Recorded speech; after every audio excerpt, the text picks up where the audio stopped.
Well, thank you, Jill. Let's see. Looks like we had someone hop off and hopping back on right now. And Jill, I did make you co-host so you could also help people get on and get connected. So awesome. So hi, everybody. Like Jill said, my name is Shannon Doyle, and I am with LSS Financial Counseling. And our partnership with Mid-Minnesota Federal Credit Union allows you up to 6 free sessions with any of our financial counselors. And we work with, oops, I'm sorry, I thought I had our services on the next page, but I didn't. But the things that we do are things like budget and credit counseling, student loan repayment counseling. And I'm sure you can imagine with all the moving pieces in that area these days, if you're paying attention to what's going on there, it's with that area is pretty busy right now. We also help people prepare for home ownership and avoid foreclosure. And then we have debt management plans that can help people to pay off credit cards. So lots of different ways we work with people, along with as well as providing these workshops with our partners and throughout the community. So we are here tonight to talk about couples and money teamwork. So I see we have, outside of Jill and I, 3 other people on the phone, but I'm just curious, is your partner sitting right next to you? Is your partner with you on this call? Raise your hand, or you can unchat, or you can unmute and throw your answer in the chat.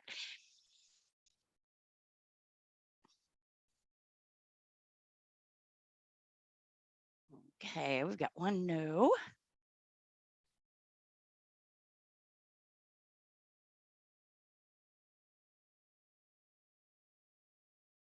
Anybody else? Okay, so, okay, we've got a yes. So for anyone who just came on, I'm just asking, is your partner here with you, or are you just taking this course because you are interested on your own? But the simple answer to that is yes or no. If yes, my partner is or is not with me.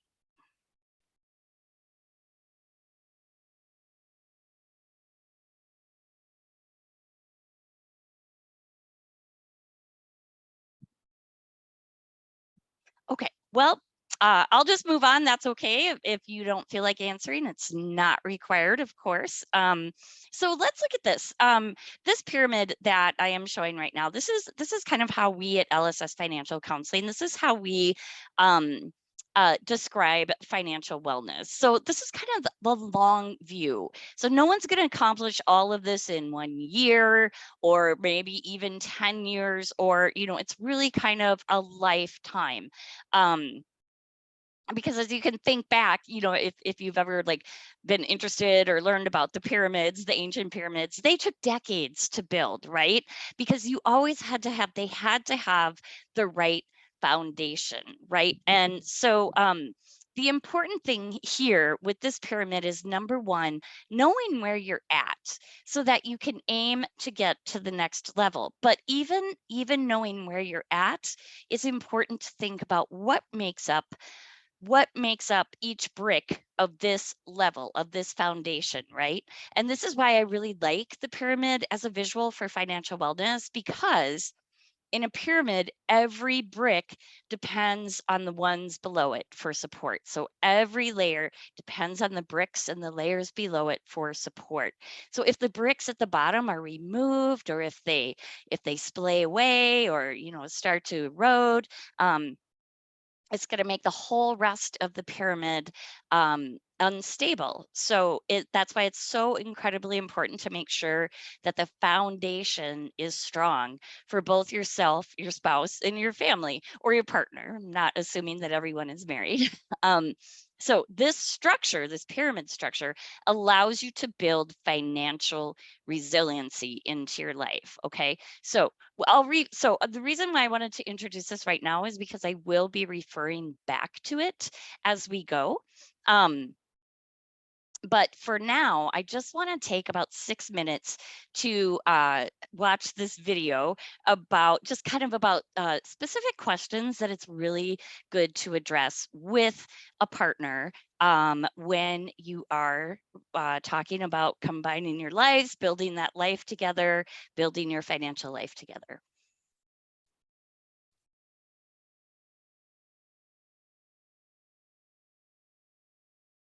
we want to thank Google's Science Journal app for supporting PBS Digital Studios. You've been dating for a while now, and things seem to be going well. You have the same hobbies, you both love dogs and kids, and neither of you listens to dubstep. It might be time for someone to pop the big question. What's your credit score?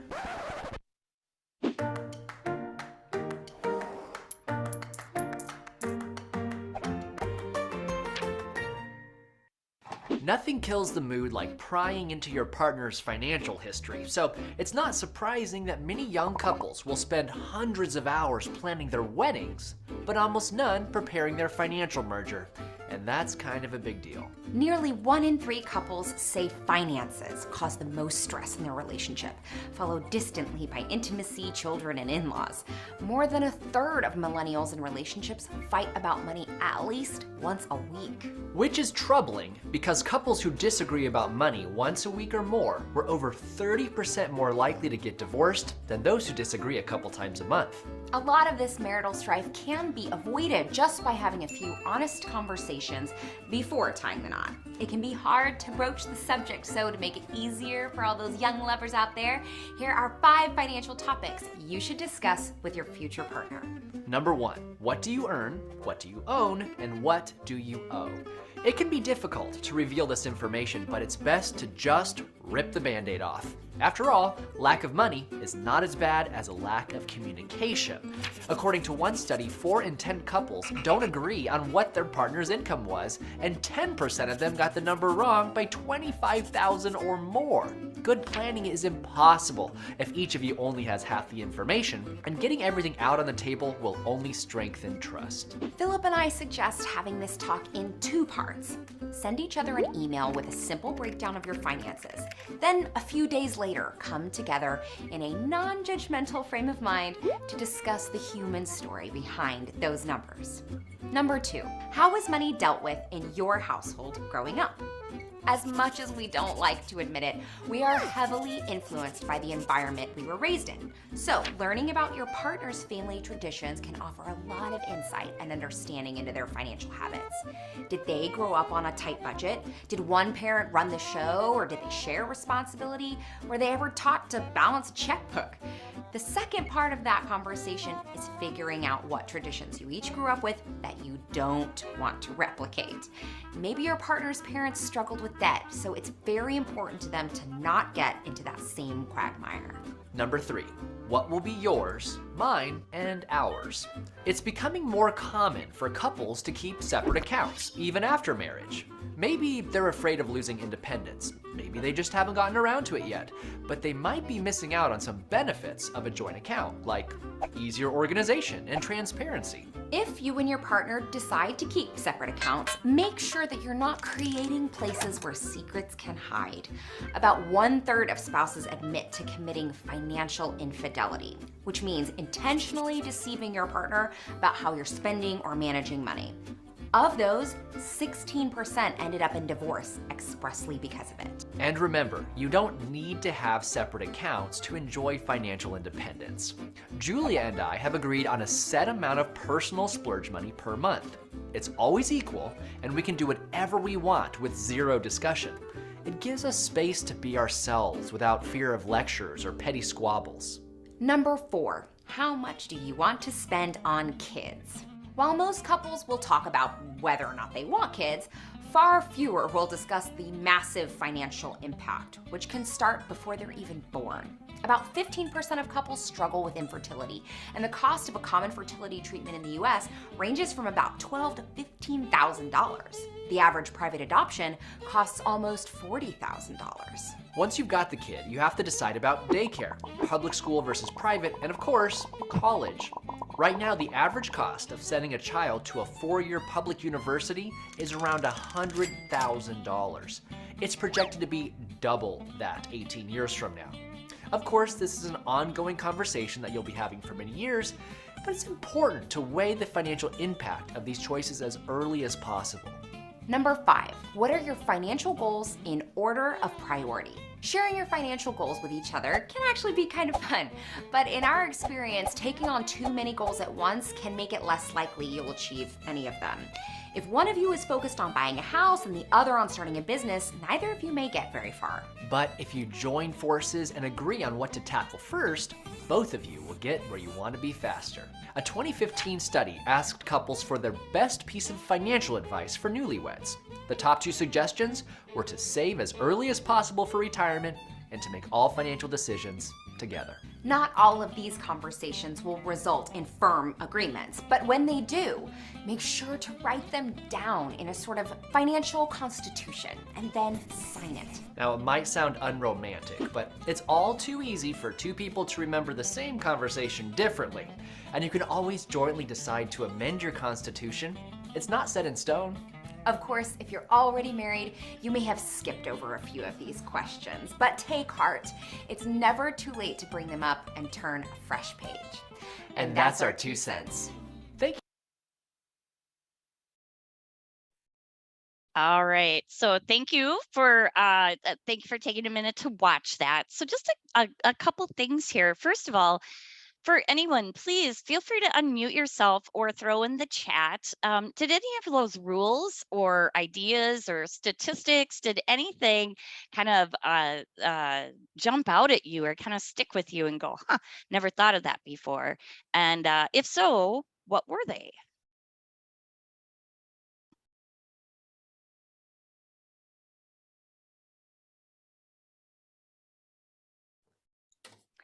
Shannon, I do a lot of work in high schools. I'm probably about 10 hours a week in high schools talking about money. And really, I talk a lot with these high school seniors of, understanding what it means to keep your money separate, or hers together, or having those discussions right away. Before, because we see the credit all the time, right? Or Sure. people get divorced and one of the spouses says nothing, there's nothing in their own savings and things like that. So I thought, and these are the conversations we're having with these kiddos. I also had one student last week say that people's credit score should be on their Tinder profile, is what she told me.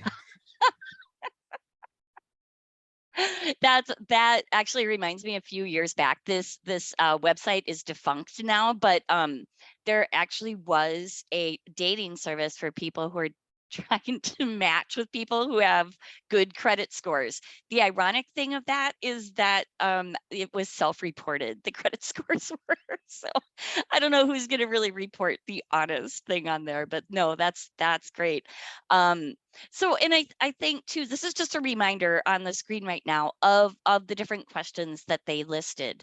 But really one of the things that, if nobody else has anything, and please feel free to interrupt me if you do, or again, throw it in the chat, just type it up in the chat.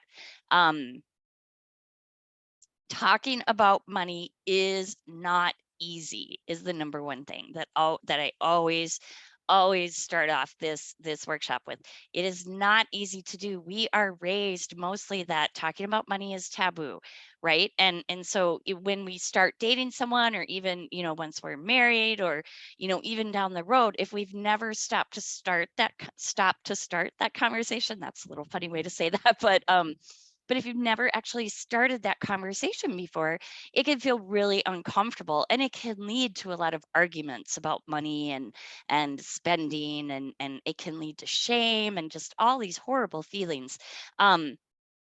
So if no matter where you are at in your own personal relationship, one thing that I always like to suggest to people is, even if the questions that they went over don't feel comfortable or natural to you, start off just by asking that your partner, how do you feel about talking about money?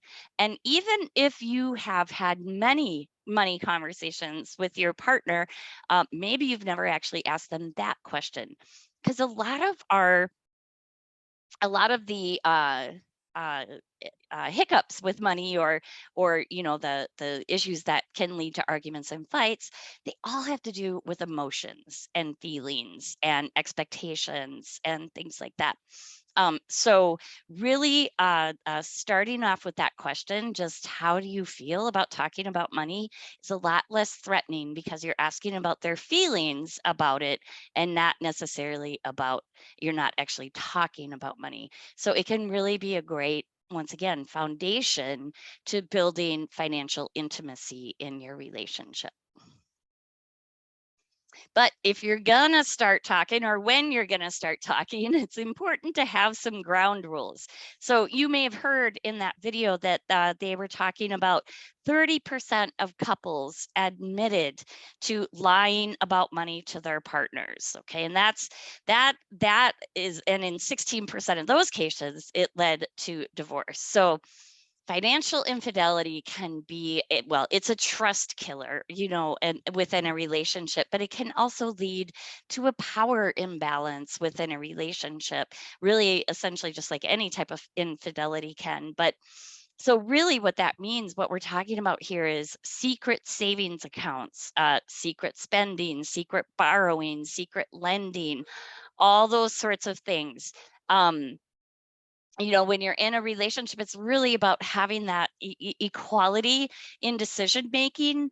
And if somebody is hiding things, then there is no equality there, right? So that can be really damaging to a relationship. And the second rule is open communication, meaning also, though, not just talking openly, but listening to your partner about what it is that they're saying, and really listening with an open mind, and doing your best not to judge or blame or shame, right? So really open communication. A word about equality versus equity. When we're talking about equality, it means that each individual or group of people is given the same resources or opportunities, right?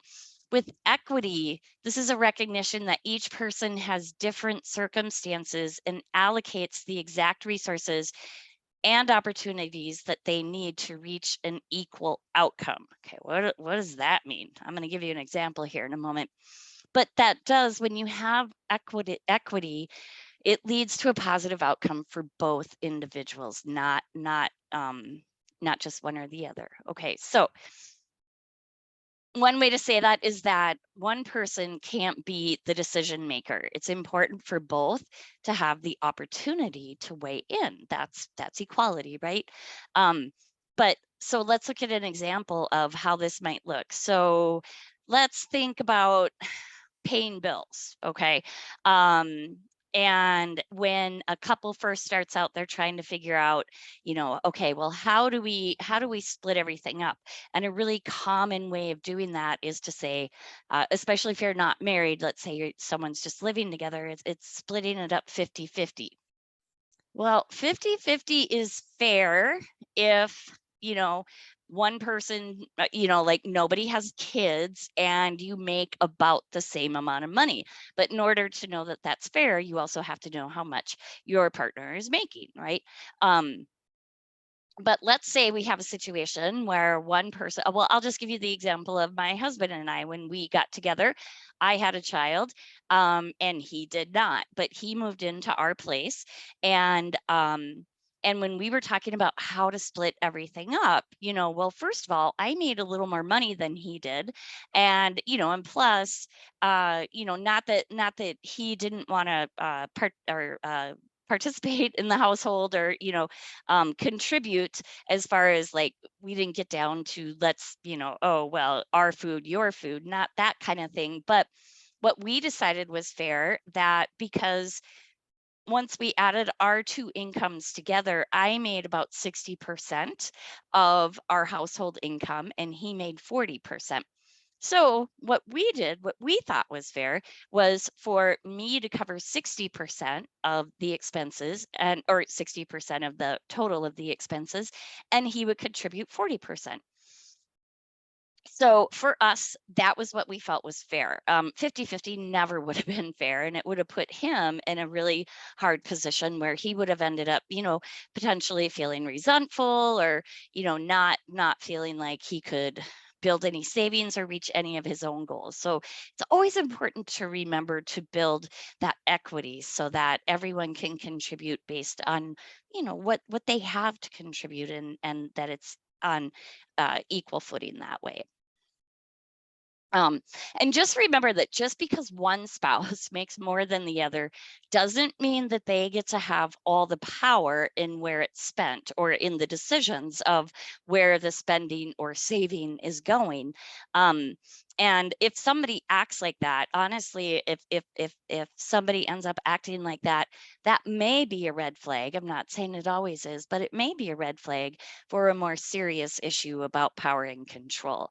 And so sometimes that can be a good thing to pay attention to as well. Anybody else up for sharing or willing to share any of their ground rules that help them in their relationship? It's great to be able to hear from other people what they do and what works for them.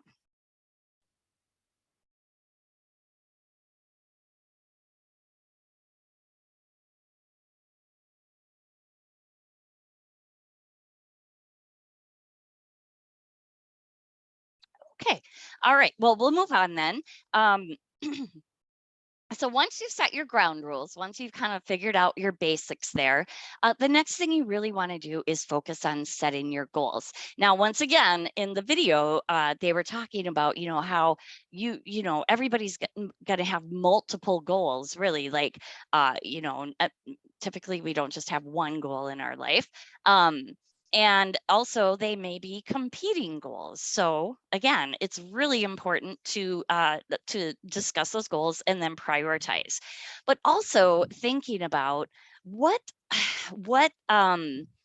what action or type of goal is better for you and or your partner, and how you kind of look at things in the world. So there are two different types of goals that can be set.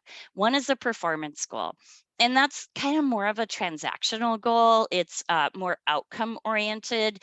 It would be something like these examples, like we will save $1,000. We will set up an account. We will raise our income by 15% in 2 years, right? And then you really have to look at, okay, so who's going to be responsible for what? How can this goal be shared?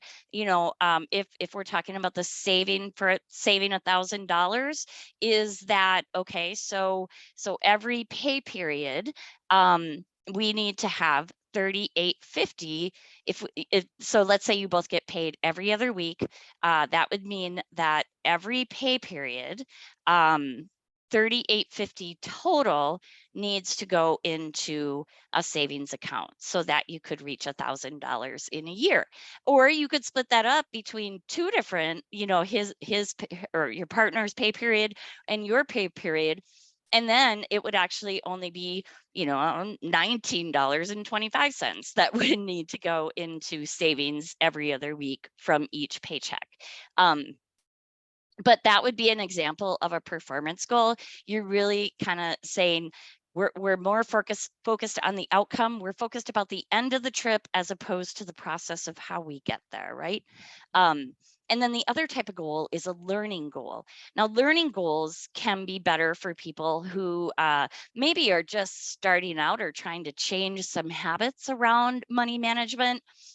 They're more transformational. They focus on mastery. They may focus on increase.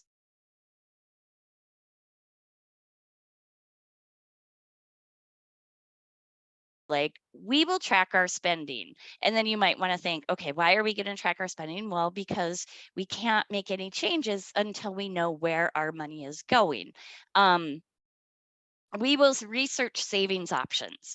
Okay, so you could read books about that. You could listen to podcasts, or attend financial education workshops like this, or lots of different options that you could do to learn about different savings accounts, and which ones you want for short term, which ones you want for long term, and which ones are better for investing.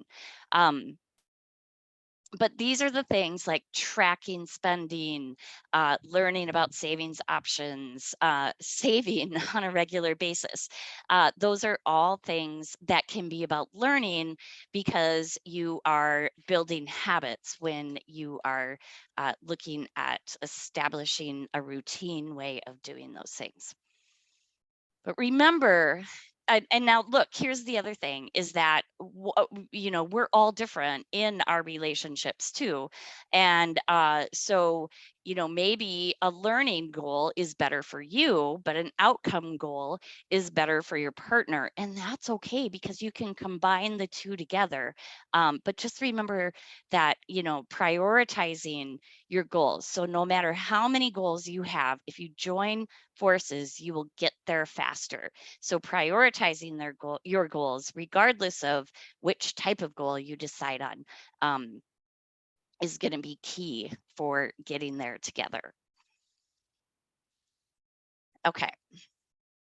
So once you've kind of had your start of conversations, you've set your ground rules, and now you've talked about your goals, the next thing you need to do is gather the facts together to help make your decisions. And of course, gathering facts also falls under learning types of goals.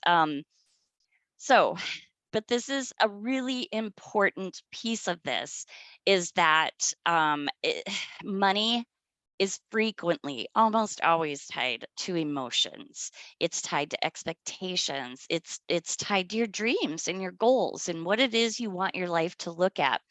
So if you can gather the facts, meaning the numbers, looking at income and then looking at your actual spending versus your income, that can help you figure out what's going on without blame. So when we're talking about communication rules, it's always recommended to, although I just did this, so this is a good example of this. It is recommended to limit the use of always and never, right? Well, you always overspend on groceries. You never remember to pay the bills. And then of course there's that you, right?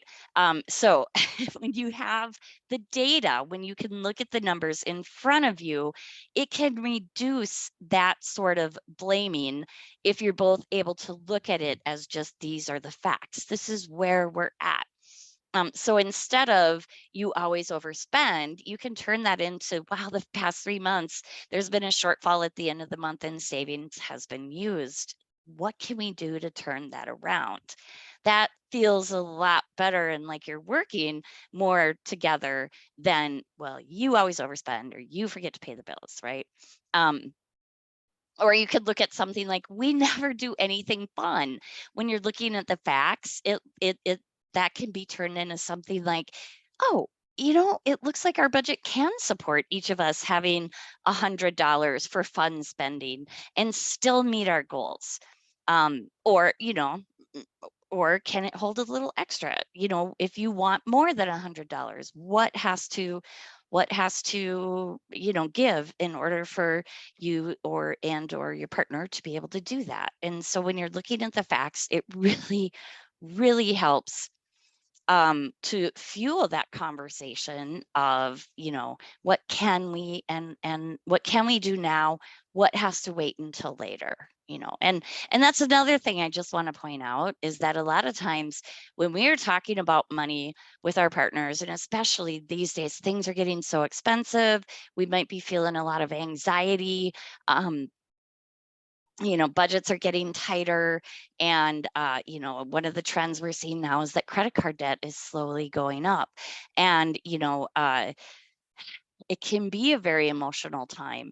So if you try to just remember that if you and your partner working together are going to be a lot stronger in overcoming any roadblocks or bumps in the road when you're together than if you are fighting with each other, which just adds more stress to the situation. And not to mention that if you get into the habit of using the numbers to help you make these decisions, it can help your communication enormously when changes to expenses or income happen in your life, because then you're able to look at that based on numbers and not feelings. And not that you should ignore feelings, because of course that's that's what makes us human. And if we're not feeling, then, you know, we're kind of more like sociopaths. So, you know, we don't want to go there either. But you know, it's talking about the feelings that can really get in the way of everything else. And just one point, if you have if communication is really difficult for you and your partner, you know, it may be beyond some of these simple tricks, and, you know, it may be important to enlist professionals at that time. You know, a professional at LSS Financial Counseling can help you to look at the facts. Absolutely, we can help you look at those facts if you're having a hard time pulling them together. But, you know, we absolutely can't be the referee of who is in the wrong, who's in the right. But a mental health professional, couples counselor, a therapist, maybe someone through your employee assistance program, if you have one of those, they can help you with communication on those levels. And, you know, it's a lot of times it's worth it, because, you know, it might mean the difference between being together or not being together. So, you know, if communication is at the heart of the problem, you know, it's just the important of knowing which professional it is that's going to be able to help you. So an LSS financial counselor can help you look at those facts. But when it's all the emotions and the communication and everything else, then it might be time for a different type of counselor. Okay. So sharing your credit reports, I know that this can be a really hard thing to do, but if you don't, if you're not sharing your credit reports, then you're not really going to know if there's anything bigger standing in the way of your goals, right? Are there old debts on your partner's credit report? Are there new debts? Now, I don't mean, when I say sharing your credit reports, I don't mean sign up for a monitoring service and share it and give them full access to your credit reports, or share your password to the different credit bureaus, so that your partner can look at your credit report anytime they want. You know, there are some things that, you know, it's okay to keep private. However, also just, you know, pulling up your report and showing it to your partner, sharing it with them, is you know, both ways is really important, so that you can avoid surprises. You know, everybody has very different credit histories. We all have different experiences in our life. You know, sometimes you are, you know, with somebody who maybe is already divorced, or, you know, has just whatever experience they've had in their life. And it's good to know what work needs to be done so that you can reach your goals. You know, it's very, very often there can be a situation where one person has really great credit, the other person doesn't, but you need both people's income in order to, say, qualify for a mortgage, or maybe even a car loan. And so, you know, getting upset with somebody about where their credit report is or where their credit score is, that doesn't help anybody. But thinking together about a plan to clear that credit up is hugely valuable down the road. Let me just give you an example of when my husband and I were first trying to buy a home. We weren't married yet, but of course, when you're trying to buy a home, it doesn't matter if you're married or not. They're still going to look at both people's credit scores, and they're going to look at, you know, what do you have to contribute towards this home? You know, what is your income? What is your savings? All that sort of stuff. Well, I will admit that my husband's, easy for me to admit that his score was lower than mine. However, because we knew that going into it, we were able to make a plan. You know, we said, okay, you have these collection accounts or from a medical bill, let's just get those paid off. So we worked together to get those paid off. But then, you know, once we cleaned up the negative stuff, there has to be a way to build the good stuff. And so I made him an authorized user on a couple of my credit cards, so that it would show that he had some history, and that he had some accounts with good use on it. And, you know, within a couple years, he was able to raise his credit score. And in fact, when we went in, to close our mortgage, they always pull your credit scores right before that. He actually had a score that was higher than mine, which of course I'm competitive, so I was like, I can't believe you have a score higher than mine. But it was great. It was also great. It was awesome because that happened, because doing that work together, not only did it build on build successes in our relationship, but we were able to reach one of our goals together, and we know that we each took a strong part in it. Now, one other word on the opposite side of that is, let's say, you, and if anyone on this call has been divorced, you may have been through this, but it's just important to remember that joint accounts like a mortgage or a car loan or even a joint credit card, they are a commitment for the life of the debt. Oftentimes, even more so than a marriage certificate. A marriage is much more easily dissolved than a mortgage is. And so it's just really important to remember that, if you're if your marriage does happen to end, and you end up with a mortgage or some other joint debts on there, just because a family court judge says you have to pay that and you have to pay that, there's one party that wasn't in that courtroom, and that is the credit card company or the mortgage company, and they didn't agree to that change. And so it's just important to remember that, and exes, whether you're married or not, if you have a joint debt, it can follow you for a long time. So that's going to also be something that would need to be worked out. Yes, Katie, absolutely. You're absolutely right. It's the same with taxes. Yep. So just, I hate to talk negative when we're talking about all this stuff, but it's important also to note it, to note, okay? So you may or may not have heard this term before, but I happen to love this term. It is to seek first to understand, then to be understood. So what does that mean, though, in the terms of finance and things like that? Well, seeking real understanding affirms the other person and what they think and what their thoughts and their feelings. And that's essential for good communication, especially around money and finances. So if you and your partner struggle with communicating around money, and let's say it's not just all communication, it's communicating about money, and you're just like, they like to go out and spend, and you're just like, I don't understand why they're always spending. We're trying to save money, or whatever, opposite, whatever it is.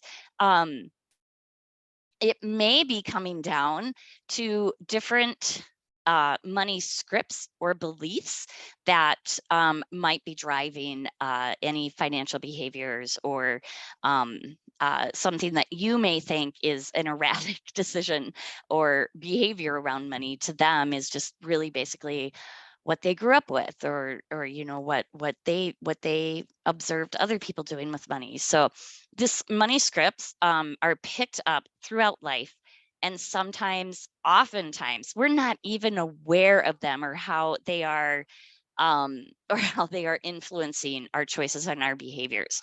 So I don't know if people, if you have the technical capability to do this. I'm in the chat. I'm going to post a link, and I just want to give you about a minute here. 2 minutes, probably. It's 8 questions. And if you click on this link in the chat, it's going to pull you over to the questions. These are the same questions that I sent out in the reminder email. So if you had a chance to do those ahead of time, great. If you didn't, we're just going to take a couple minutes to do it. And then let's see, in order for you to remain anonymous, I'm going to send you a link where you can actually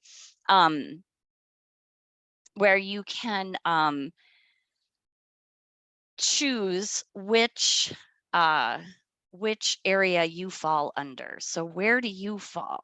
So these are the different money scripts that we have here. So the first link I posted here is going to bring you over to a quiz. And then the second one is going to bring you to a program called, or a web page called Mentimeter, where you will be able to enter what you come up with here.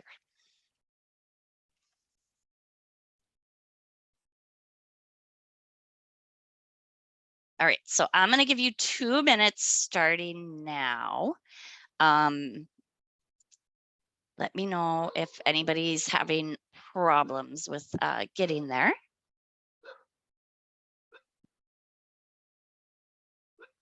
Well, looks like we already got one person who voted. I apologize if you can hear my dog in the background. I call this the barking hour.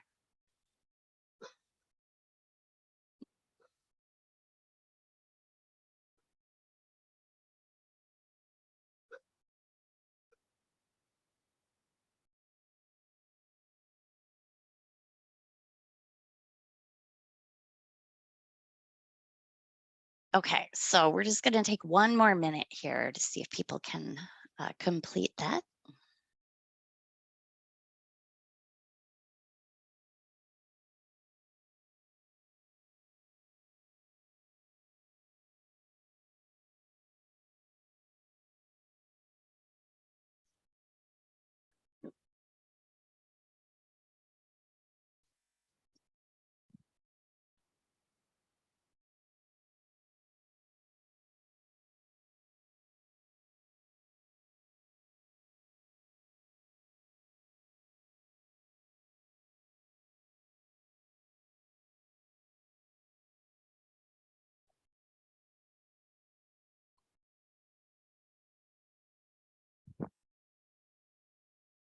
Okay, we're just about out of time. Is anybody else completing it or finishing up? I can give 10 more seconds just so you can get your answer in there.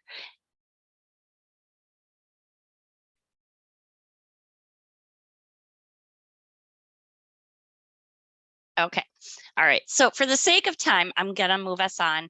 But just even the fact that even though we only have 3 answers here, this actually shows what tends to be the case in the rest of the in the rest of the country. Money worship tends to be the strongest money script and belief in America. And one of the quotes that you might hear, money worship is more along, oh, if I just had a little more money, it would solve this problem. Or, it's kind of like just a little bit more money will solve the problem. I need to earn a little bit more. They tend to be more likely to overspend sometimes. And one of the best ways to take action against that, it's not all negative, because money worship is also there. People who fall under that also tend to be really generous. They like to treat people. They're, they're very the kind of person that is gonna be out with their friends and be like, Brown's on me, that kind of thing. But so if when you fall under this category, the best way for you to take control of your spending is by creating a budget and learning about the different ways to pay off credit card debt.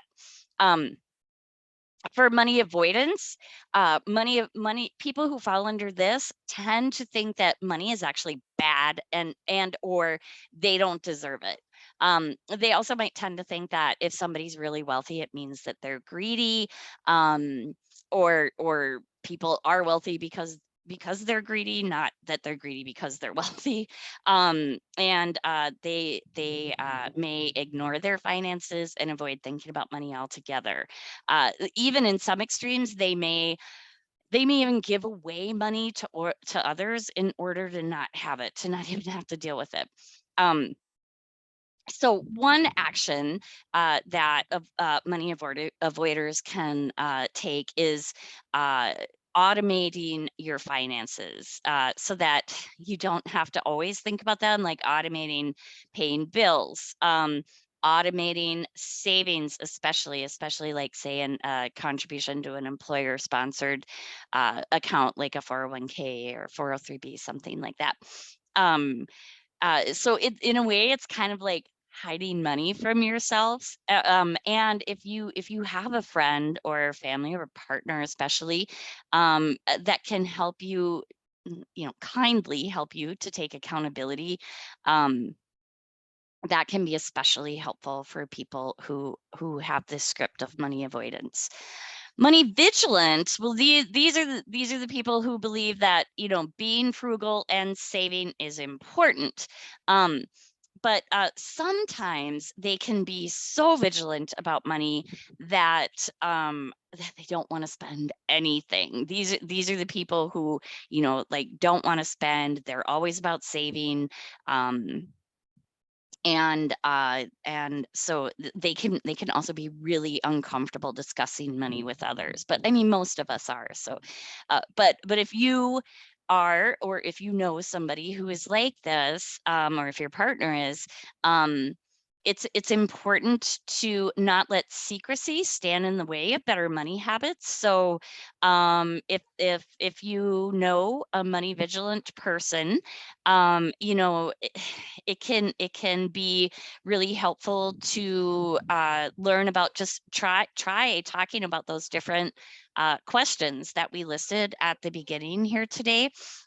You can also use different tools to research different accounts or investment options, listening to podcasts, but also being able to give yourself some permission to spend a little bit, because you still have to have fun in life too. And then finally, there's money status. So people who kind of follow the money status belief or script, what they tend to see, like, oh, rich people are rich because they're good, or or if you follow the rules, you will be rewarded. They tend to believe that their self-worth is equal to their net worth. Sometimes they're highly competitive. They might be driven to earn more money than their peers, or at least appear that they do. And they, the great thing about people with money status is that they're risk takers, and they will take risk to make money quickly and buy expensive things, or maybe not always making money quickly, but they do have to be careful, because you people with money status can well, they can also build credit up very quickly. And it's important for people with who have this script to give themselves a cooling off period before making a purchase, or maybe also finding other things that add value to their life than just the trappings of success, at least financial success. Okay, so if you have time later, if you want to go over that with your spouse or your partner, find out where they fall, and then you can kind of compare notes and see where you might mix or match together. So just to pull it all together here, so what we've talked about today is just really start talking with each other about money, even if it's just asking your partner, how do you feel about talking about money? Or who did you learn, what did your parents teach you about money? Or did anyone ever talk to you about budgeting when you were young? Just asking kind of those easy questions. Setting goals together, tracking your progress, learning about your money scripts, and seeking professional help if you need it. These are probably the most important things that couples can remember when it comes to working together on finances. But just remember to also be honest with yourself, be honest with your partner, and and focus on those goals. But remember to also listen to them, to seek to understand them, and then for you to understand. Seek to understand your partner, and then to be understood by them. Okay, let's see. Jill has a quote. Debt is the cruelest form of affluence. Absolutely. It gives you a false feeling of wealth. I love that because it does it. You feel like you have freedom to have what you want when you want it, but it actually creates this huge trap that you can't get over. I love that. I love that. So I'm going to leave you with one more. This is just funny. Okay. I just wanted to play because some of these topics are kind of heavy. So I'm just going to leave you with this 1 minute clip here to think about. And then please, if you have any comments or questions or anything like that, please let us know.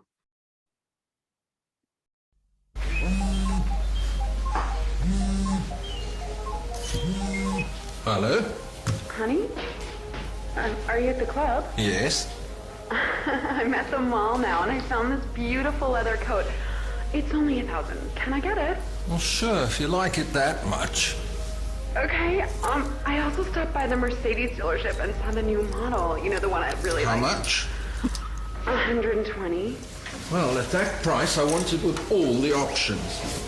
Great. Oh, and one more thing. The house we wanted last year is back on the market. They're asking 1.5.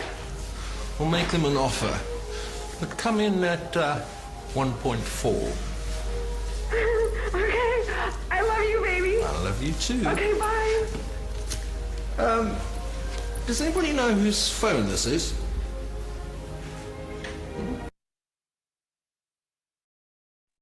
All right, I ran across that today and I couldn't help myself. I just thought it was kind of like right in line with everything that we were talking about. But just remember that, you know, oh, I apologize. I put the wrong email address or URL up here. It's actually Mid-Minnesota. lssmn.org, Mid-Minnesota. Of course, you can also find information about us on the Mid-Minnesota website. And if you do find that you'd like an extra set of eyes to help you look at a budget or building a savings plan or conquering some debt, then please reach out to us, and our counselors are ready and waiting, happy to meet with you. We're even starting to meet with people in person again, and we do have an office right up in Brainerd, so we have counselors available up there as well. Awesome. Thank you, Shannon. Does anybody have any questions for Shannon?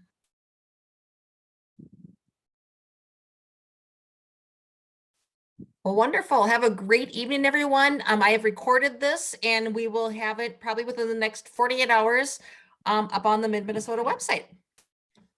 Fantastic. Well, thanks everybody for giving up some time on this beautiful evening. I told you I would have you out of here early and I kept my promise. Thanks, Shannon. Take care so much. All right. Bye-bye.